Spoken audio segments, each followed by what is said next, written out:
এখন এই base camp থেকে বেরাচ্ছি, এটা পেহেলগাঁও বেস ক্যাম্প। এখান থেকে গাড়ি আছে, গাড়ি নিয়ে যাব চন্দনবাড়ি। এখানে দেখলাম রাত্রি 3টের থেকেই সবাই লাইনে দাঁড়িয়ে পড়েছে, আর ভোর 5টা বাজতে আর কিছুক্ষণ সময় আছে। 5টা বাজলেই এখানে এক এক করে সবাইকে ছাড়বে। এখন 5টা বেজে গেছে আর সবাই ভোলেনাথের নাম নিতে নিতে বেরাচ্ছে। ভীষণ ভালো লাগছিল।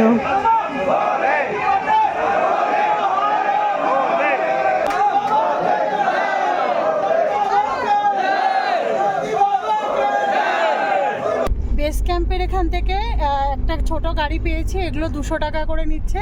এই 200 টাকা দিয়ে আমরা এখন যাচ্ছি চন্দনবাড়ি।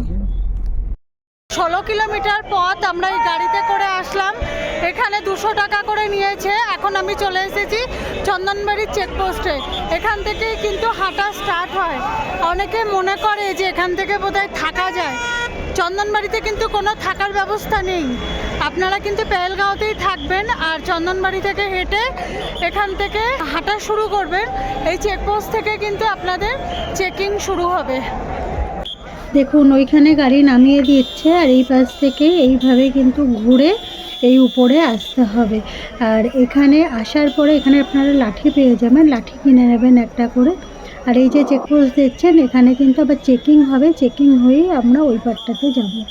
এখানে মেয়েদের লাইন আলাদা হয়, ছেলেদের লাইন আলাদা। ছেলেদের ওই সাইড থেকে, মেয়েদের এই সাইড থেকে। এখানে পুরো চেকপোস্ট আছে, চেকিং করে তারপরেই হাঁটবো আমরা। ভিতরে প্রবেশ করলাম, করার পরে চন্দনবাড়িতে দেখলাম খুব সুন্দর সুবিধা আছে। এখানে টয়লেটের খুব ভালো ব্যবস্থা আছে, খুব পরিষ্কার, খুব ক্লিন।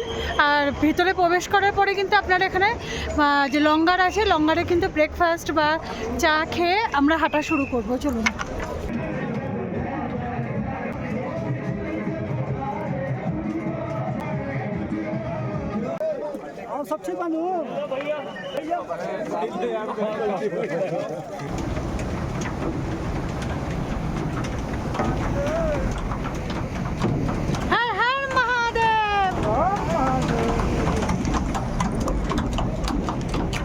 এখান থেকে শুরু হচ্ছে আত্মার পরম অমর যাত্রা, যেটাই চন্দনবাড়ি থেকে শুরু হচ্ছে। ঠান্ডা হাওয়া দিচ্ছে আর মুখে হর হর মহাদেবের নাম।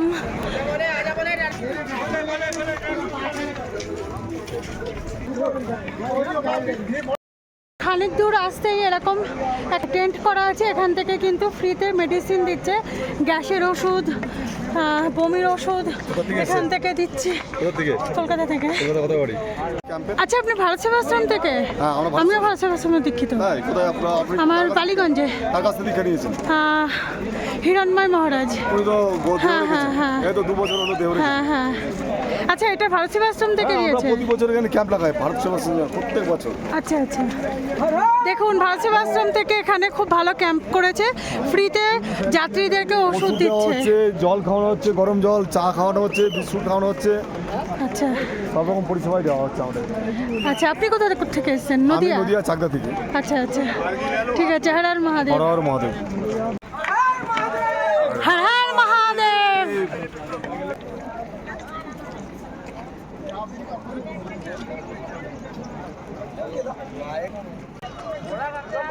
চন্দনবাড়ি থেকে পিছুটপের কিলোমিটার হচ্ছে 4 কিলোমিটার। আর এটা কিন্তু অনেক চড়াই রাস্তা। ভোলেনাথের নাম নিতে নিতে পুরো রাস্তাটা গেলে অনেক কষ্ট কিন্তু কম হচ্ছে। প্রচুর ভক্ত এসছে এখানে আর সবার মুখে একই নাম, ভোলে বাবা। কোথা থেকে এসছেন? আমি এখান থেকে এসেছি, আমাদের বিএসএফ এখানে লাগা হয়েছে। আচ্ছা, তো আমরা 166 ব্যাটালিয়নের সেখান থেকে। মানে আপনি বিএসএফ এ জব করেন? ভোলে বাবার দর্শন করতে যাচ্ছেন? বাহ, খুব ভালো। বাড়ি কোথায়? সেবাতে আছি, বাড়ি কুচবিহারে। কুচবিহারে? হ্যাঁ, সিকিউরিটিতে আমাদের ইউনিট এখানে আছে। তো ছুটি নিয়ে এসেছি দুদিনের ভোলেনাথের দর্শন করার জন্য। বাহ, খুব ভালো। Thank you. আচ্ছা, অমরনাথ দর্শনে কি এটা কতবার? না, ফার্স্ট টাইম। First time? এর আগে যাইনি কখনো, ফার্স্ট টাইম। তো দর্শনার্থীরা যাচ্ছে, খুব ভালো লাগছে একসাথে যাওয়াতে। আর সবাই মানে মনের জোর নিয়ে যাচ্ছে, শরীর চলছে না কিন্তু মনের সাহস জোর সবারই আছে। আমার পিছনে কিন্তু সেই বেস ক্যাম্প দেখা যাচ্ছে চন্দনবাড়ির। ওই বেস ক্যাম্পের ওখান থেকে পুরো রাস্তা হচ্ছে প্রায় 3 থেকে 4 কিলোমিটার পিছু টপ। তো পিছু টপের চড়াইটা অনেকটাই খাড়াই, একটু কষ্ট হয় উপরে উঠতে, কিন্তু ভোলে বাবার নাম নিতে নিতে প্রচুর ভক্তরা উঠে যাচ্ছে। হাঁপাতে হাঁপাতে লাঠি নিতে হবে একটা হাতে, তাতে একটু কষ্টটা কিন্তু কম হবে। থেকে চন্দনবাড়ি কিন্তু 16 কিলোমিটার, আর এই চন্দনবাড়ি থেকে পুরো অমরনাথ গুফা 36 কিলোমিটার পর্যন্ত, কিন্তু সমুদ্রপৃষ্ঠ থেকে 12,700 ফুট উঁচুতে এই অমরনাথ গুফা। দেখুন আমার পিছনে কত ভক্তরা ছুটে যাচ্ছে।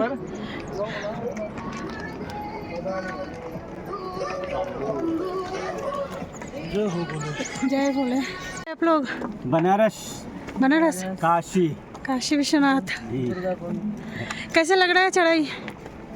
कठिन, बहुत कठिन। बहुत कठिन, फिर हिम्मत है, करेंगे। हाँ करेंगे।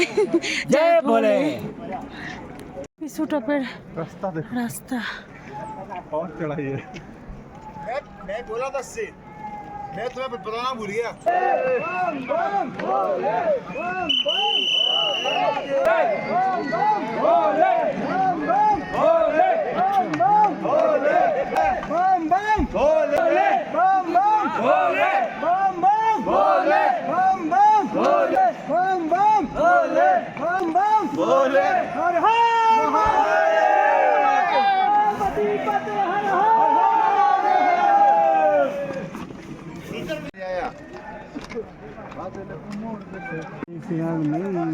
এখনো 2 কিলোমিটার, আর এখান থেকে যেটা শেষনাগ আছে ওটা হচ্ছে এখন 11 কিলোমিটার।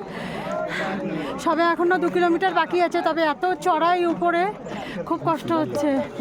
कैसा लग रहा है? बहुत अच्छा लग रहा है। तो के लिए कुछ बोलना चाहोगे, और भी जो भक्त आने चाहते हैं? बिल्कुल आइए, भगवान महादेव पर विश्वास करके आइए, चढ़िए और चढ़ रहे हैं, हम लोग चढ़ रहे हैं और हम भी चढ़ेंगे और आप भी आइए। जय भोले की। জয় ভোলে কি।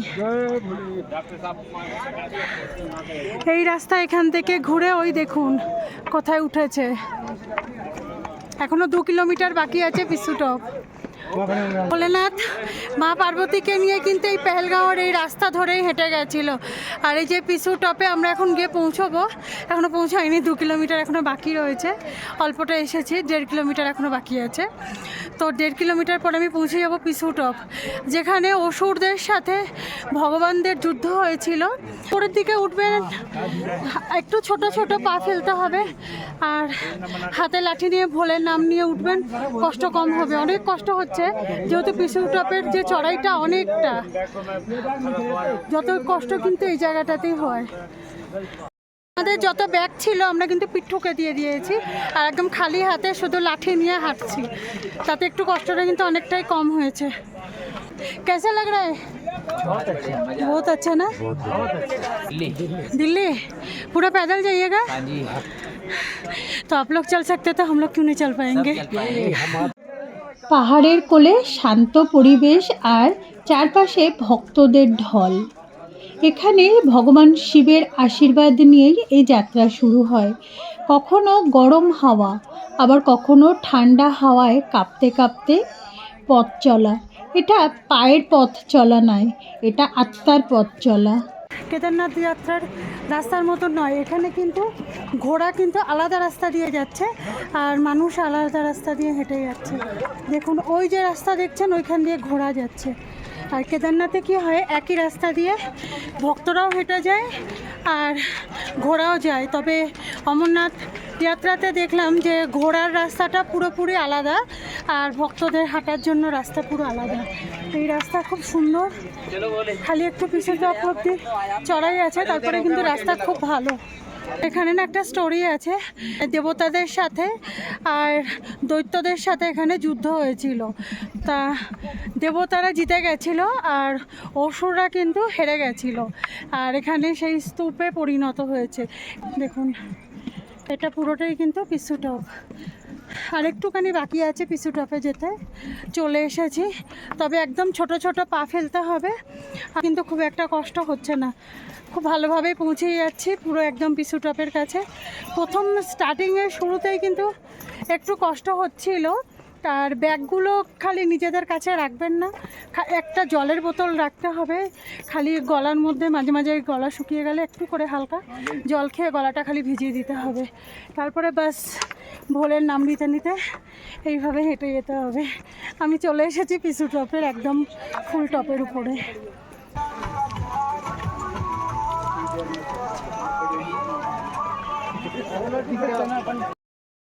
চন্দনবাড়ি থেকে পিসু টপে ঘোড়ায় যারা আসছেন, ঘোড়াতে 2000 টাকা করে নিচ্ছে, আর এই অবধি কিন্তু ছেড়ে দিচ্ছে।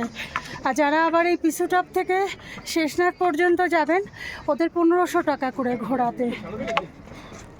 এটা হচ্ছে পিসু টপের একটা গেট, আর এই গেটের ভিতরেই কিন্তু অনেক লঙ্গার আছে, লঙ্গারের মধ্যে আপনারা খাওয়া দাওয়া করতে পারেন। আর এটা হচ্ছে বাইরেটা, এই রাস্তা দিয়ে এখন হেঁটে আসলাম। দেখুন এই লঙ্গারের পুরো গেট, এখানে টয়লেটের ব্যবস্থাও রয়েছে। আর এখানে দেখুন ঠাকুরের মূর্তি করা হয়েছে, আর সেখানে কিন্তু সবাই নাচ গান করছে, খাওয়া দাওয়াও করছে, বিশাল আনন্দ হচ্ছে। তো প্রত্যেকটা ভক্তরা কিন্তু এখানে এসে এত কষ্ট করে আসার পরেও দেখুন ভগবানের নামে কেমন মেতে উঠেছে, সবাই কেমন নাচ গান করছে, বিশাল আনন্দ করছিল এইখানটাতে। আর এই সাইডটাতেই কিন্তু যত খাবার রাখা আছে, তো এখানে বিভিন্ন রকমের খাবার আছে, তো সবাই এসে এখানে খাওয়া দাওয়া করছে। बहुत कुछ खाया है लंगर में, बांग्ला बोलो तो गुड़ को क्या कहते हैं? गुड़ ही बोलते हैं। गुड़ खा रहे हैं, टॉफी खाई है और बहुत अच्छा भोजन है। सब लोग आओ, अमरनाथ यात्रा करो, कोई कठिन नहीं है, कुछ नहीं होगा, कोई दिक्कत नहीं होगी। हर हर शंभू। আয় এদিকে আয়। আমরা দুজনে এখানে অনেক খাবার খেলাম, প্রচুর খাবার ছিল। আর বেড়ানোর সময় এরকম একটা ছোট্ট একটা প্যাকেট দিয়েছে ছোলার, আর এরকম ট্রফিও দিচ্ছে। অনেক মানে এমন কোনো জিনিস নেই যে এখানে পাওয়া যায় না, সব জিনিস এখানে পাওয়া যাচ্ছে।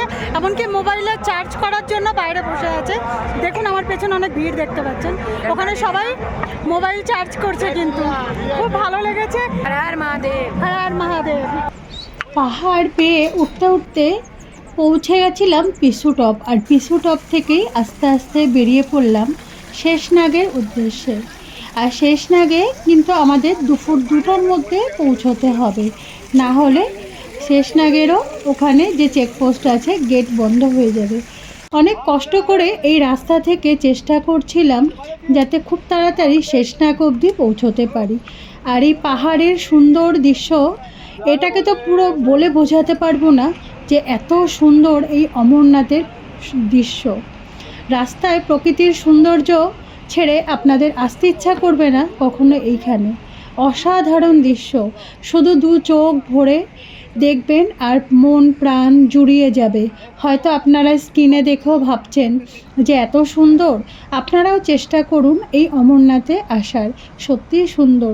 আর জীবনে একবার হলেও আপনারা কিন্তু চেষ্টা করবেন এই অমরনাথে আসতে, সত্যিই সুন্দর। বাবা অমরনাথের দর্শন করা উচিত। ভগবান শিব মা পার্বতীকে এই রাস্তা ধরেই নিয়ে গেছিলেন, আর অমর কথা শোনাবার জন্য বেছে নিয়েছিলেন এই অমরনাথের গুফা। আর এই রাস্তায় যেতে যেতে ভগবান শিব যেমন তার অনেক কিছুই ছাড়তে ছাড়তে গেছিল, তেমনি আমাদেরও কিন্তু জীবনে অনেক কিছু ছাড়তে ছাড়তে যেতে হয়েছে এই অমরনাথের গুহায়, সেটাই আমি আপনাদেরকে জানাবো। চন্দনবাড়ি থেকে 7টার সময় হাঁটা স্টার্ট করেছিলাম, পিসু টপে এসেছিলাম তখন বাজে 10টা, আর 4 কিলোমিটার রাস্তা এসেছি। আর এখন আমি যেতে হবে আমাকে পুরো দুপুর 2টোর মধ্যে।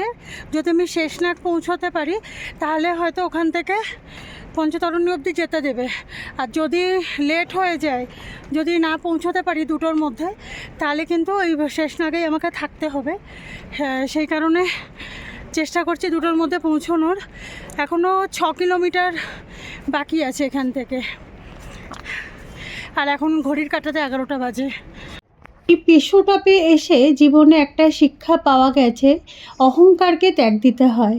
সেটা যেমন ভগবানদের কাছে পরাজিত হয়েছিল অসুররা, তেমনি আমাদেরকেও এই বিষ্ণুটপে এতটাই চড়াই যে এখানেও আমাদেরকে একটা আত্মার পরীক্ষা দিতে হয়েছে, যে যার যতই অহংকার থাক এখানেই কিন্তু সেটা ত্যাগ দিয়ে আস্তে আস্তে এগিয়ে যেতে হয়। তো ভগবান অমরনাথের কাছে যেতে গেলে অমরনাথ গুফা পর্যন্ত তো আমাদের এক এক করে ত্যাগ দিতে হবে। বিষ্ণুটপে ত্যাগ দিতে হয়েছে অহংকার। ভগবান শিবও কিন্তু তার শরীর থেকে সমস্ত কিছু ত্যাগ দিতে দিতে অমরনাথের গুহার দিকে এগিয়েছিলেন। পেহেলগামে ছেড়ে এসেছিলেন তার প্রিয় নন্দীকে, আর চন্দনবাড়িতে ছেড়েছিলেন তার মাথার চাঁদটাকে। শেষনাগে ছেড়েছিলেও তার গলার শেষনাগকে। ভগবান শিব মা পার্বতীকে অমরত্ব গোপন কথা বলার জন্যই এই গুফাকে বেছে নিয়েছিলেন। তিনি সমস্ত জীবজন্তু দেবতা সমস্ত কিছু কিন্তু বাইরে রেখে এই গুহাতে এসেছিলেন মা পার্বতীকে অমর কথা শোনাবার জন্য, যাকে আজ অমর কথা বলা হয়। এই কাহিনী শুনে বোঝা যায় অমরত্ব লাভ করতে হলে শিবের যেমন সমস্ত কিছু থেকে নিজেকে বিচ্ছিন্ন করেছিলেন, তেমনি আমাদেরও সব কিছু ত্যাগ দিয়ে তারপরেই কিন্তু অমরনাথের গুফাতে আসতে হয়। অসাধারণ অসাধারণ, আমি বলে বোঝাতে পারছি না। নিতে নিতে এই পর্যন্ত চলে আসলাম, আর অল্প একটু বাকি আছে। আর 3 কিলোমিটার গেলেই শেষনাগ পৌঁছে যাব। তো বাবাকে ডাকছি যেন একটু কষ্টটা কম হয়। এই অবধি আসতেই হাঁপিয়ে গেলাম, এখন 12:30 বেজে গেছে। এই দেখুন, এবারে পাহাড়ের গা বেয়ে এরকমভাবে উঠতে হবে, আর এবড়ো খেবড়ো পুরো রাস্তা, আর রাস্তা দেখা যাচ্ছে না। এখন আমি এলাম শেষনাগের পাহাড়ের দিকে। অনেক চড়াই চড়তে চড়তে উঠে এলাম পাহাড়ের মাঝে এক স্বর্গীয় হ্রদ, যার জলে ভেসে আছে নীল এক শীতলতা। পুরাণে বলে এই শেষনাগ ছিল শিবের গলার সঙ্গী। এই সেই শীতল জল, অসাধারণ অসাধারণ, খুব ভালো লাগছে। এখানে এক শান্তি ফিল করতে পারছি আমি।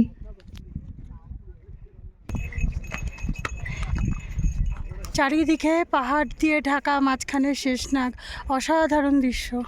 প্রকৃতির সৌন্দর্য খালি দেখুন। এখানেই ভগবান শিব তার গলার বিষকে এখানে রেখে গেছিলেন।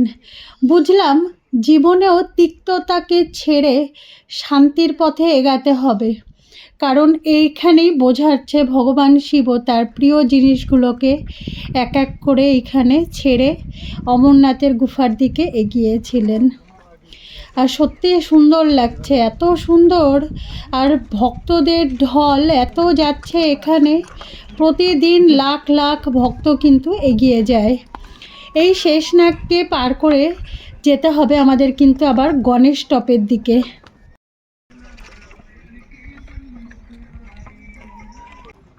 শেষনাগ পার করে আসলাম গণেশ টপের দিকে। এখানে আমি আর পারলাম না গণেশ টপের এত চড়াই চড়তে। এখানে একটা ঘোড়া করলাম। এখানে অনেকে পাহাড়ে উঠে আসে হেঁটে, তবে ক্লান্ত হয়ে পড়ে। আমি বলবো আপনাদেরকে, শেষনাগে যদি আপনারা থাকেন তাহলে পরের দিনকে আপনারা গণেশ টপে হেঁটে উঠে আসতে পারেন। আর যদি শেষনাগকে দুপুর 2টোর মধ্যে ক্রস করে আপনারা গণেশ টপের দিকে এগিয়ে আসেন, তাহলে কিন্তু আপনারা একটা ঘোড়া করে নেবেন গণেশ টপের জন্য। কারণ এখানে অনেক কষ্ট, অনেক কষ্ট, এত কষ্ট হয়তো ওপরে গিয়ে অনেককে দেখেছি আমি অক্সিজেন নিতে। শেষনাগের বেস ক্যাম্প থেকে যদি আপনারা এই সাইডে আসতে চান তাহলে কিন্তু চেষ্টা করবেন দুপুর 2টোর মধ্যে চলে আসতে। আমি আর যেমন 2টো বেজে গেছিলো, আমি রিকোয়েস্ট করলাম, গেট বন্ধ হয়ে গেছিলো, তো আমি রিকোয়েস্ট করলাম, করার পরে খুলেছে গেট, দিয়েছে বের করে এই পাশটাতে। কিন্তু ওখান থেকে ঘোড়াওয়ালাগুলো এত বাজে, মানে কথা বললে তো শুনতেও পায় না। জিজ্ঞেস করলাম যে প্রথমে যে পঞ্চতরণী পর্যন্ত যাব কত নেবেন, প্রথমে বললো 2200 টাকা। তা কথা হলো যে আমি তাহলে গণেশ টপ আসবো। অনেকেই কথা বলছিল যে 500 টাকা করে নিচ্ছিল। আমি বললাম যে তাহলে আমাকে পশুপতি অবধি ছেড়ে দেবেন, কত নেবেন? তো উনি বললো 800 টাকা। পশুপতি অবধি কথা হলো, কিন্তু আমাকে নামিয়ে দিল গণেশ স্টপে, আর পুরো 800 টাকাই ওরা নিয়ে পুরো এইখান অবধি ছেড়ে দিল গণেশ স্টপ। মানে যখন কথা বলবেন অনেক ভালো করে কথা বলবেন, উল্টোপাল্টাভাবে আপনাকে বুঝিয়ে এইভাবেই নামিয়ে দেবে আর পয়সা নিয়ে চলে যাবে। যখন ঘোরা করবেন সেদিকটা একটু খেয়াল করবেন। চন্দনবাড়ি থেকে আসলাম শেষনাগ পর্যন্ত, একটা পিঠু নিয়েছিলাম ব্যাগ পাওয়ার জন্য, তো ব্যাগগুলোকে দিয়ে দিয়েছিলাম। ওনার সাথেও কথা হয়েছিল, তা ওনার কার্ডটা কিন্তু আমরা নিয়ে রেখেছিলাম। তা আপনারাও যখন এরকম ব্যাগ করবেন বা ঘোড়া নেবেন চেষ্টা করবেন কার্ডে নিয়ে নেওয়ার, নাহলে না রাস্তাতে অনেক ঝামেলা করে, আর নামিয়ে দিয়েও চলে গেলেও আপনি আর খুঁজে পাবেন না। আর যেমন আমার আগে একজনের সাথে এরকম হয়েছে যে তাদের ব্যাগটা পাচ্ছে না তারা, মানে ওরাও চলে এসেছে শেষনাগ পার হয়ে চলে এসেছে এই পারে, গেট পার হয়ে গেছে, কিন্তু তাদের ব্যাগ পায়নি। পিঠু ওই পাশেই ছিল, বা ফোন করছে, ফোন ধরছে না। তো সেদিকটা একটু খেয়াল করবেন। যদি এই অমরনাথ যাত্রাতে আসেন পিঠু করলে লাগেজের জন্য বা নিজের ঘোরার জন্য, তো একটু কার্ডটাকে নিয়ে নেবেন, আর ওদের সাথে খুব ভালো করে কথা বলে বুঝে তারপরে, নাহলে ওরা না ভীষণভাবে উল্টোপাল্টা বুঝিয়ে পয়সা নিয়ে নেবে ঝামেলা করে। সব একই রকম এখানের লোকগুলো। এই গণেশ স্টপেই কিন্তু একটু শরীর খারাপ হয়ে যায় অনেক ভক্তদের, যেহেতু এখানটা অনেকটা হাই আর এখানে অক্সিজেনের প্রবলেম হয়। তো মিলিটারি ক্যাম্প আছে এখানে, ওনারা কিন্তু অক্সিজেন দিয়ে আবার সুস্থ করে দেয়। আমি এই গণেশ স্টপে এসেছি তখন ঘড়ির কাঁটাতে 3:30 মতন বাজে। আমি এখানে আরেকটুখানি হেঁটে গেলে এখানে পেয়ে যাব পোষপত্রী, তো আজকে আমি পোষপত্রীতেই থাকবো। অসাধারণ দৃশ্য কিন্তু এখানে। आप कहाँ से आए हो? मैं राजस्थान से आया हूँ। राजस्थान से? आप अकेले? नहीं, मम्मी साथ में है, मेरे भैया साथ में है। अच्छा, ये कहना चाहता हूँ कि जो भी यहाँ आए ना, एक तो यहाँ आने से पहले अपने विंटर का सामान लेके आए साथ में, और जितना हो इतना कपड़ा कम लेके आना चाहिए, जितना उचित हो उतना लेके आना चाहिए। नहीं तो क्या है कि ये केदारनाथ से भी ज़्यादा चढ़ाई है। लोग बाग क्या करते हैं, केदारनाथ जाके आते हैं, वो चढ़ाई चढ़ के आते हैं, तो वो देखते हैं कि यार नॉर्मल चढ़ाई है।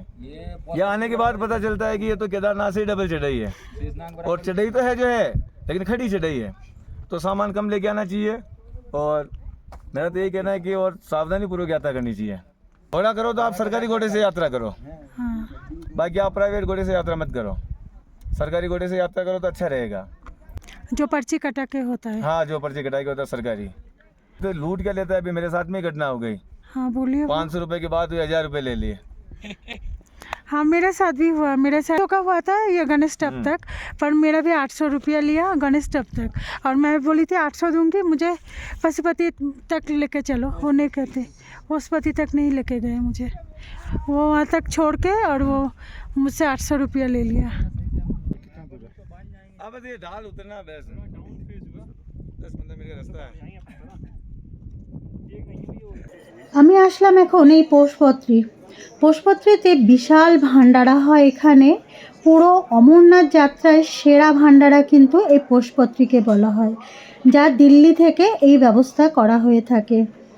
এখানে খাওয়া দাওয়া, থাকা, ম্যাসাজ, গরম জল পুরো ফ্রিতে। অন্যান্য ভান্ডারাতে খাওয়া কিন্তু ফ্রিতে থাকে, থাকা কিন্তু নয়, কিন্তু এখানে আপনারা সমস্ত কিছু পাবেন ফ্রি, আর পুরো এলাহি। সত্যি খুব ভালো। এখানে এমন কোনো খাওয়ার নেই যে আপনারা এখানে পাবেন না, সমস্ত কিছু, আর এলাহি ভান্ডারা অসাধারণ। এখানে তো সবাই এসে একটা দিন থাকতে চায়, আর এখানে ছেলেরা থাকে আলাদাভাবে, মেয়েদেরকেও আলাদা করে দেয়। এমন কেউ যদি ফ্যামিলির লোকও হয় না, তাও কিন্তু আলাদাভাবে ব্যবস্থা করা হয়, আর সমস্ত কিন্তু ফ্রি।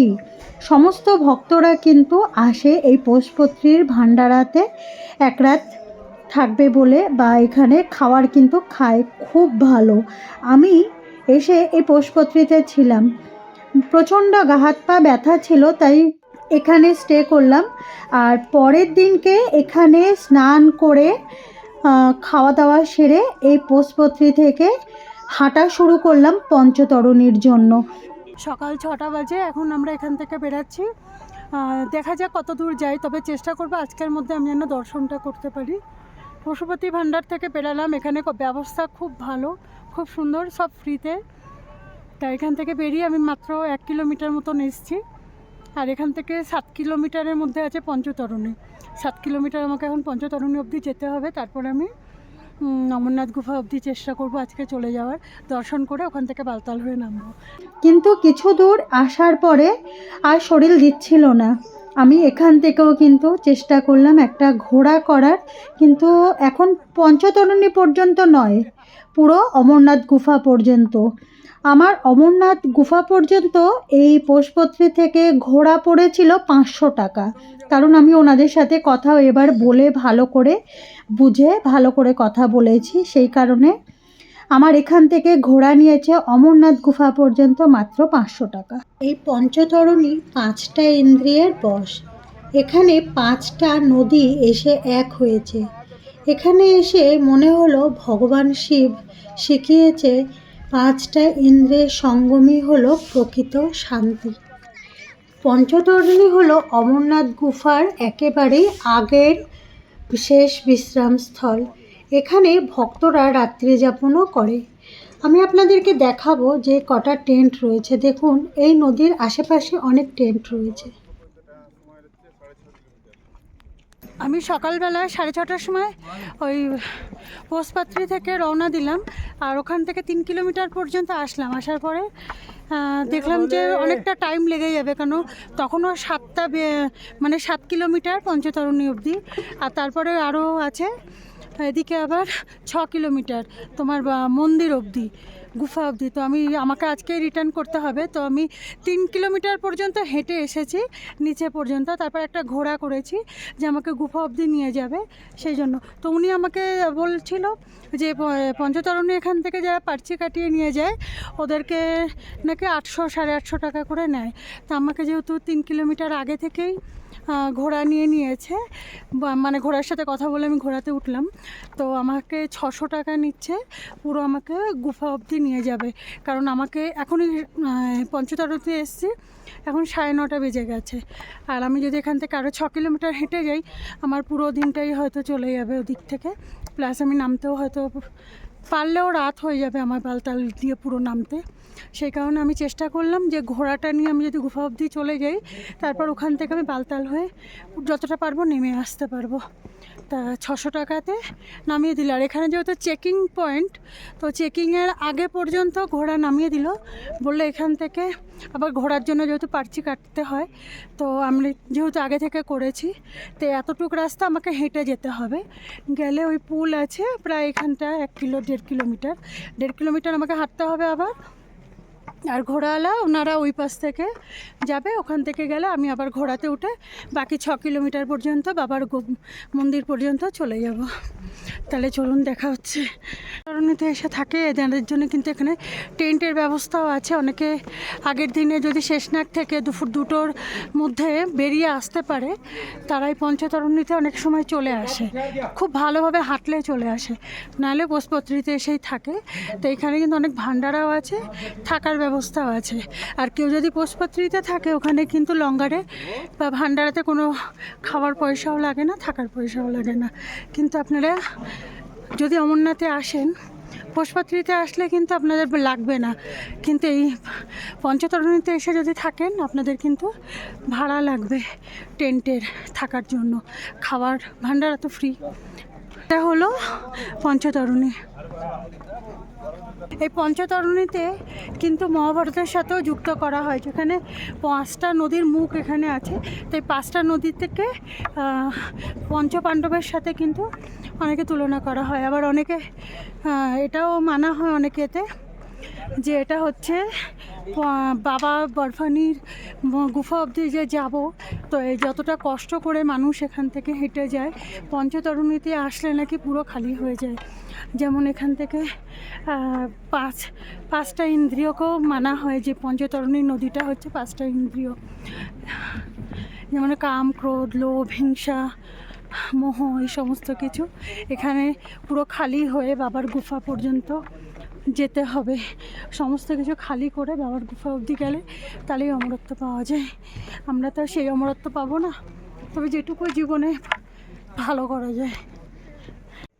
পঞ্চতরণীর এই টেন্টগুলো এই রকম, আর এখানে অনেক কমন টয়লেট রয়েছে। পুরো এই পঞ্চতরণী 5টা নদী যে একসাথে এসে মিশেছে, এই নদীর ধারে ধারেই কিন্তু এই রকম সুন্দর করে টেন্ট করা আছে। আর অমরনাথ যাত্রার পথ কঠিন ও পাহাড়ি, তবে চারপাশের পরিবেশ অত্যন্ত সুন্দর। এই পঞ্চতরণীতে দেখুন অনেক কিন্তু ভান্ডারা আছে, এরকমই অনেকগুলো ভান্ডারার কাউন্টার আছে, যে যেটা খেতে চায় সেখান থেকে ভান্ডারাতে খেতে পারেন। আর এখানে কি সুন্দর একটা আদিযোগীর মতন ভগবান শিবের একটা খুব সুন্দর মূর্তি দিয়ে গেট করা আছে। আর কতটা রাস্তা বাকি আছে এরকম রয়েছে। সামনে যে দেখছেন একটা চেকপোস্ট, এখানে চেকিং হয়, ব্যাগও হবে আর নিজেদেরকেও চেকিং করে তারপরে আমরা আবার বেরিয়ে পড়লাম ঘোরার জন্য। আর এখন এই ঘোড়াতে করেই এখন যাচ্ছি। তারপরে খানিকটা আসার পরেই অমরনাথ গুহার দর্শন পেলাম। হাজার কষ্ট করেও আসার পরে যেন সব ক্লান্তি এই অমরনাথ গুহাকে দর্শন করা মাত্রই সব যেন শেষ হয়ে গেল। আর এরকমই একটা নদী রয়েছে, আর এরকম পাশ থেকেই কিন্তু অনেক ছোট ছোট দোকান আছে, ভান্ডারা আছে। আর সব ভক্তরা দেখুন আসছে, আর অমরনাথ গুহাকে দর্শন করা মাত্রই কত আনন্দ এদের মনের মধ্যে। আমারও ভীষণ আনন্দ হচ্ছিল। আর যারা এই ঘোড়াতে, পালকিতে, পিট্ঠুতে আসে সব কিন্তু এইখান অবধি নিয়ে আসে, এখানেই নামিয়ে দেয়। তারপরে এখান থেকে আরও 2 কিলোমিটার হেঁটেই কিন্তু অমরনাথ গুহা পর্যন্ত যাব। কারণ এইখান থেকে অমরনাথ গুহা দেখুন ওই যে দূরে দেখা যাচ্ছে, ওটাই হচ্ছে অমরনাথ গুহা। সব শেষে এসে পৌঁছালাম এই গুহার মুখের কাছে। কনকনে ঠান্ডা হাওয়া, আর এখানে প্রচণ্ডভাবে কিন্তু ধুলো উঠছে। পাশ দিয়ে এই নদী বয়ে যাচ্ছে, অনেক ভক্তরা কিন্তু এই নদীতে স্নান করছে। তাই আমিও এই নদীর কাছে গিয়ে এই নদীর জল মাথায় দিলাম, যেহেতু এই জল প্রচণ্ড ঠান্ডা কনকনে, আর চারিদিকে কনকনে বাতাস বয়ে যাচ্ছে। পাহাড়ের মধ্যে ঘেরা এই গুহার মধ্যে দাঁড়িয়ে আছে প্রাকৃতিকভাবে তৈরি শিবলিঙ্গ। আর এই শিবলিঙ্গ দর্শন করার জন্যই প্রতিদিন লাখ লাখ ভক্ত কিন্তু আসে। আর এই অমরনাথ যাত্রা কিন্তু বছরে একবার হয়, 1 মাসের জন্যই এই মন্দির খোলা হয়। তবে এই মন্দিরে কিন্তু ভিডিও ক্যামেরা করা অ্যালাউ নেই, তাই আমি আপনাদেরকে ভিতরে ছবি দেখাতে পারছি না। গুহার সামনে যেতেই ওখানে অনেকগুলো কাউন্টার করা আছে, যেখানে ব্যাগ জমা করতে হবে আর এক সাইডে মোবাইল জমা করতে হবে। একদিকে জুতো রেখে আবার লাঠিটাও কিন্তু জমা করে দিতে হবে। তারপরে প্রায় 200টা সিঁড়ি বেয়ে যখন অমরনাথের দর্শন করলাম বাবার, প্রাকৃতিক তৈরি বরফের এক শিবলিঙ্গ, যা দর্শন করা মাত্রই আমার 2 চোখ বেয়ে শুধু অনেক জল বেরিয়ে আসছিল, আর মনে এক শান্তি অনুভব করছিলাম। সেটা হয়তো আমি আপনাদেরকে বলে বোঝাতে পারবো না। আপনারা যদি কখনো আসেন অমরনাথে, আপনারা হয়তো সেই অনুভবটা করতে পারবেন। সেই অনুভব কিন্তু বোঝানো যায় না।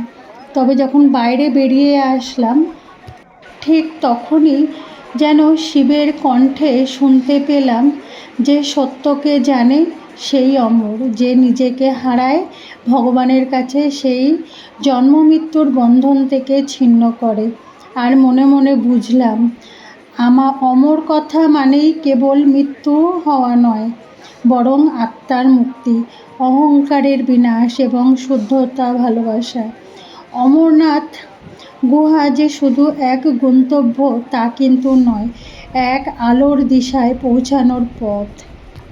বাবা অমরনাথকে অনেক সুন্দর করে দর্শন করার পরে যখন আমি নিচের দিকে নামছিলাম, এখানে ভান্ডারাতে খেলাম, অনেকটা সময় এখানে কাটালাম। তবে আমাকে আজকে নিচে বালতালের জন্য নামতে হবে, আর তাই দেরি না করে বালতালের জন্য নিচে নেমে আসলাম। তবে বালতালের যে রাস্তা সেটাও কিন্তু অনেক সুন্দর। আর দুপুরবেলা বেরিয়েছিলাম ওইখান থেকে, অমরনাথের ওখান থেকে 3টের দিকে বেরিয়েছি। আর যখন আমি বালতালে পৌঁছেছি অনেক রাত হয়ে গেছিলো।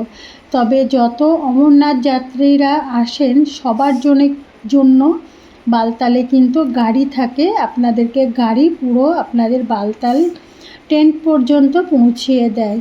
তো আমিও অনেক কষ্ট করে বালতালের জন্য নামছিলাম। আমি 3:30টার সময় হাঁটা স্টার্ট করেছিলাম অমরনাথ গুফার ওখান থেকে, আর এখন হচ্ছে 8টা বাজে, মানে 8:30 বাজে। এখনও কিন্তু আমি হেঁটে যাচ্ছি, এখনও কিন্তু পৌঁছোইনি। এখনও বলছে অনেকে 5 কিলোমিটার এখনও বাকি আছে।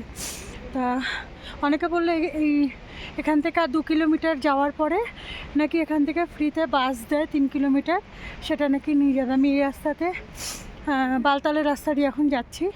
তো অনেকেই বলছে যে ফ্রি বাস সেবা আছে, সেটা 3 কিলোমিটার থেকে, মানে এখন আমাকে এখান থেকে 2 কিলোমিটার যেতে হবে। আর আমি আপনাদেরকে মাঝখানে ভিডিও কিছু দেখাতে পারিনি, কারণ মন্দির থেকে যখন বেরিয়েছিলাম 3:30, আর 4টে থেকে মুষলধারে বৃষ্টি পড়ছিল।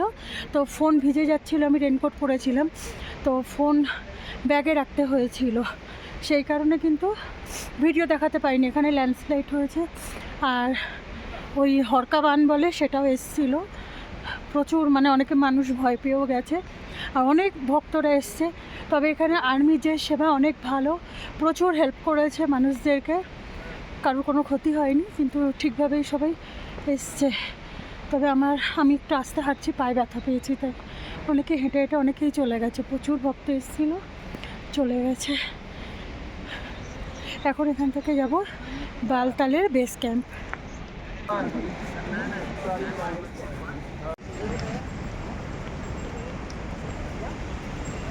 আমি যখন বালতালে এসে পৌঁছালাম তখন রাত্রি 12টা বাজে।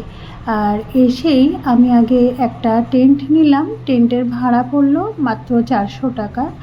আর আমি যেহেতু ভোরবেলাতেই রাত্রিরে 3টের সময় টেন্টটা ছেড়ে দেব, সেই কারণে কিন্তু আমি আবার বাস স্ট্যান্ডে গেলাম একটা বাসের টিকিট করার জন্য। বাসের টিকিট করতে গিয়ে দেখলাম সব কিন্তু কাউন্টার বন্ধ, একটাই প্রাইভেট কাউন্টার খোলা ছিল। তো ওনার কাছ থেকে মাত্র 600 টাকা দিয়ে আমি একটা কাটরার জন্য টিকিট করে আসলাম।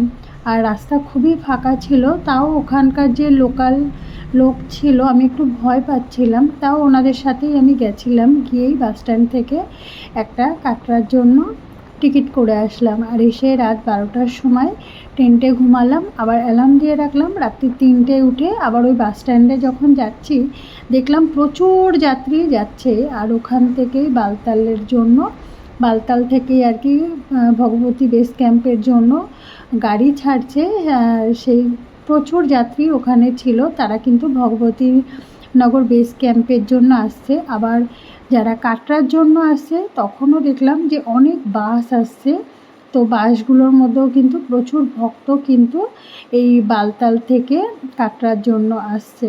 তো আমার ভীষণ ভালো লেগেছিল এই অমরনাথ যাত্রা। আর আপনাদের কেমন লাগলো এই অমরনাথ যাত্রার ভিডিওটি আপনারা কিন্তু আমাকে কমেন্টে জানাবেন, আর কমেন্টে কিন্তু হর হর মহাদেব লিখতে ভুলবেন না।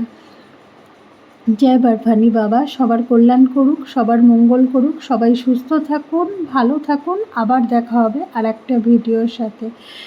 বহুদিন ধরেই কিন্তু আমার ইচ্ছে ছিল এই অমরনাথ যাত্রাতে আসবো আর আপনাদের জন্য এই অমরনাথ যাত্রার ভিডিও আনবো। আর এই বছরে আপনারা কে কে অমরনাথ যাত্রা দর্শন করতে আসছেন জানাবেন আমাকে, আর আপনাদের অভিজ্ঞতাটা কিন্তু শেয়ার করতে ভুলবেন না। আর আপনারা কিন্তু ভিডিওটি শেয়ার করবেন অনেক।